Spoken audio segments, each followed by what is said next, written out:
Given the number of stalled major development sites in the city, is it time to give up the concept of housing as enabling development and focus on the delivery of housing itself? If you have office developments and office space, which can only be for the great big corporates that come to the city, because that's what it's designed for, but if those corporates aren't coming, our office blocks will stay vacant for another 10, 15 years. So, pragmatically, council's taken a view, well, let's allow some other kinds of other developments, and then residential might be acceptable as a complementary use without losing all of our employment space. Provision of housing is the number one issue for the city. The number two issue is provision of employment space. I asked a question about self-build, whether it would be worthwhile to consider self-build. Helen Russell from CHIBA, the Cooperative Housing Group, asked, what's the attitude towards cooperative housing? You'll be pleased to know that the Housing Minister announced some £30 million for custom build, otherwise known as self-build. That's currently being put together in terms of bidding arrangements.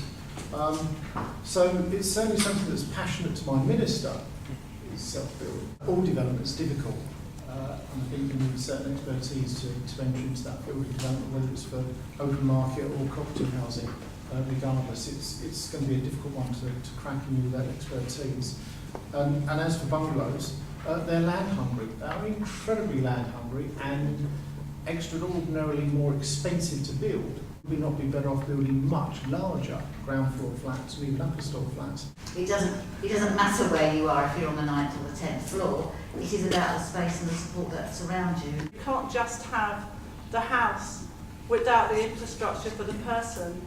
To me, it always has to be people before profit, and people need the facilities around them. They need to be near shops. They need to be near. There has to be adequate schools. There has to be adequate transport facilities.